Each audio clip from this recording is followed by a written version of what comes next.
در بخش راهنما همچنان یک مهمان دیگر داریم و مهمان عزیز ما سمیع الله مایار است، مدرس مکتب خوب در لیسه خصوصی اعتماد کامل نمبر 5 و قرار است روی موضوع فرصت ها و امکانات تدریس صحبت کنیم. اما قبل از آن و بیننده های خوب برنامه صبح معارف، اگر شما نمیتونید نشرات تلویزیون معارف به هر نحوی نتونستید ببینید، میتونید روی موج 96.8 FM نیز از رادیو شنونده باشید. همچنین از شبکه‌های اجتماعی چینل یوتیوب تلویزیون معارف، صفحه فیسبوک، اینستاگرام و ایکس برنامه را میتونید دنبال کننده و بیننده باشین. خب حالا میریم طرف مایار صاحب و از وی میپرسیم روی فرصت ها و امکانات تدریسی. در قدم نخست خوش آمدید جناب مایار صاحب به برنامه صبح معارف. ډیر زیات مننه. سلامونه نیکی هیله د معارف تلویزیون ټول کارکونکو د خاص توګه تاسو ته هغه لیدونکو چې موږ په ژوندۍ بڼه د معارف تلویزیون له څپو څخه ګوري. سلامت باشین جناب مایار صاحب. در نخست اگر بریم صحبت کنیم روی اینکه فرصت ها و امکانات در عرصه تدریس چه است؟ د تدریس په برخه کې او د تعلیم په برخه کې مختلف امکاناتونه باید برابر کړل شي او امکانات هغه امکانات چې شاګرد وکولای شي چې په ښه توګه درس ته متوجه کړل شي او په ښه توګه درس ځان ته کسب کړی شي. نو امکاناتونه ډېر مختلف دي. د بعض مکاتبو په رڼا کې مکاتب هر ډول میتودونه او په مختلفو میتودو کې دی کولی شي چې شاګرد ته تدریس ورکړل شي. خو را به شو چې موږ خپل مکتب کې کوم ډول امکانات برابر شوي دي، دو په اړه به زه تاسو ته بعضې نقطې درته وښیم.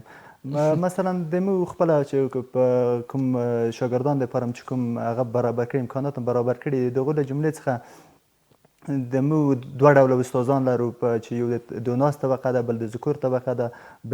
ډېر با تجربه او د ورزیده استادان دي چې په لوړه کچې خپله درسونه رسولي دي او زموږ شاګردانو ته روزنه ورکوي. نو په دې کې موږ د مختلفو بخشونه لرو لکه د عصري علوم کې تدریس کیږي، د دیني علومو برخه ده. نو د مختلفو او ورزیده استادانو له خوا نه تدریس ورکول کیږي. د کمپیوټر لاب برخه ده او د همدارنګه د لابراتوار په عملي توګه په لابراتوار کې ته عملي درسونه ورکول کیږي. دغه هغه امکانات چې شاګرد د همدې په واسطه کیدلی شي چې شاګرد په ښو او ښو نتیجو ته ورسیږي او خپل اهداف عملی کړي. بسیار عالی. بدون تردید باید خوب از فرصت ها و امکانات تعلیمی که در خدمت استادا، در خدمت مکاتب یا مکاتب برای دانش آموزای خود آماده میشه، باید در وجه اصلا درست استفاده شود. اگر از فرصت ها و امکانات پیش آمده در عرصه تدریس مایار صاحب درست استفاده نشود، جامعه به کدام سمت در حرکت میشه؟ بالکل. به کدام سمت حرکت میکنه؟ بالکل لکه څنګه چې تاسو ویله چې د شاګرد لپاره کوم امکانات برابر نکړل شي، نو طبعا معلومیږي چې هغه جامعه به برخې وي، د هر ډول خشونت به هغې کې منځته راځي. او باید موږ ټول په دې د معارف څخه هم دغه هیله ده چې باید چې د مختلف امکانات هر رقم د اسانتیاوې لارې ورته برابر کړل شي تر څو چې شاګرد وکولی شي خپل اهداف ته رسیدګي وکړي. ځکه که د شاګرد لپاره امکانات برابر نه کړل شي، مختلفو میتودو څخه ورڅخه کار وانه اخیستل شي، نو طبعا چې هغه جامعه به بدبخته کیږي او د بدبختۍ په لور به روانیږي. او زموږ شاګردان تر دې دمه چې زه خپله هڅه کوم، فکر کوم زموږ شاګردان الحمدلله د تعلیم په ډګر کې مخ په پرمختګ کې دي او انشاءالله چې د معارف څخه مې دا هیله ده چې لا بهتر پرمختیاوې او مختلف میتودونه ورته برابر کړل شي تر څو زموږ شاګردان د هغه څخه برخمن شي او خپل اهداف ته رسیدگی بکنیم. بله مایار صاحب، ما در عصر زندگی میکنیم که خوب دنیای دیگر، مثلا جهان اول را بگیم، جهان دوم را بگیم، در حال یعنی ایجاد سهولت یا سیستم جدید برای یادگیری شاگردان هستن. یک روش‌هایی را پیشنهاد میکنن که جذاب است برای شاگرد. خب در افغانستان ما یعنی در دوران خود ما سیستم به نحوی طور بود که ما یعنی طرف مکتب میرفتیم، خب آزرده بودیم، خسته بودیم یا رضایتمندی نداشتیم، در سابق را میگم. البته معارف افغانستان را با وجود که خودت چندین سال میشه درس دادی و تجربه کردی، چطور پیدا کردی؟ یعنی میتود تغییر کرده و یا با این روشی که در پیش گرفتیم این روش میتونه موثر باشه یا خیر؟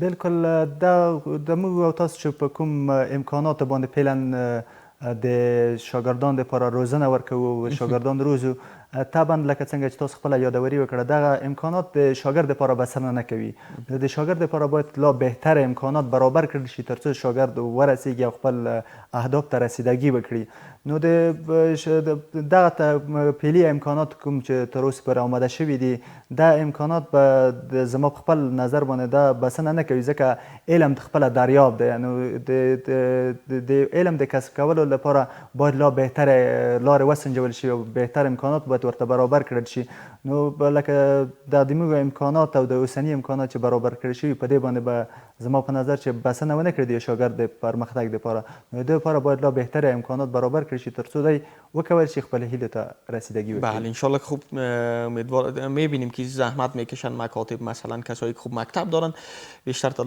تلاششون از است که سیستم بر روش شوه مثلا با روش‌های ساده سازی شوه.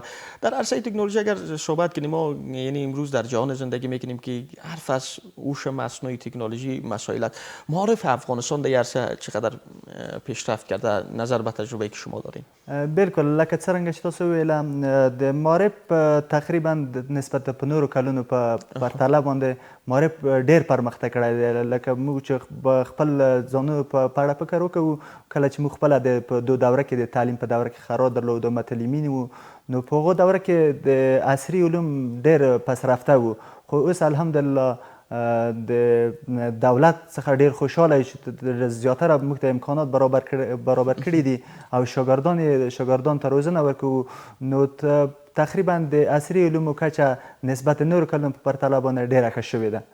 بله خوب امیدوار هستیم که همچنان در عرصه یعنی کار شد و جوانایی هم که خوب در عرصه معارف کار میکنن زحمت میکشن مثل خودت بیشتر تلاش بکنن یعنی در عرصه بروزسازی در عرصه خوب تکنولوژی و این چیزا و بتونن که یک دانشی را به شاگردان منتقل بسازن که دانش کارهای بیشتر داشته باشه در عرصه کشورداری و در عرصه های مختلف دیگر.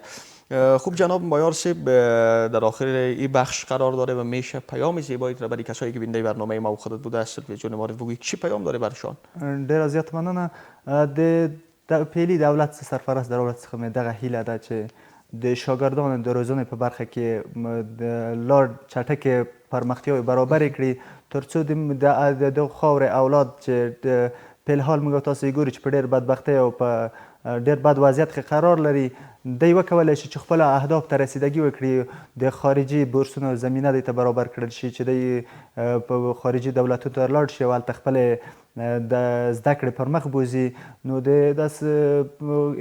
پر عموم کې باید وویل شي چې تقریبا د افغانستان کوم فعلي وضعیت چې قرار لري دغه وضعیت په کتو سره باید د شاګرد ته باید داسې یوه انګېزه ورکړل شي د ټولو استادانو څخه مې دا هیله ده په عموم کې د ټولو د وطن د مشرانو څخه مې دغه هیله ده چې راولئ خپل اولادونه راولئ په مکاتبو کې شامل کړئ درسي امکانات ورته برابر کړئ تر څو دی د دغه وطن په درد او د وطن د زخمونو لپاره دوا شي. سلامت باشی. ممنون از حضورت و پیام زیبایت. سمیرالله مایار مدرس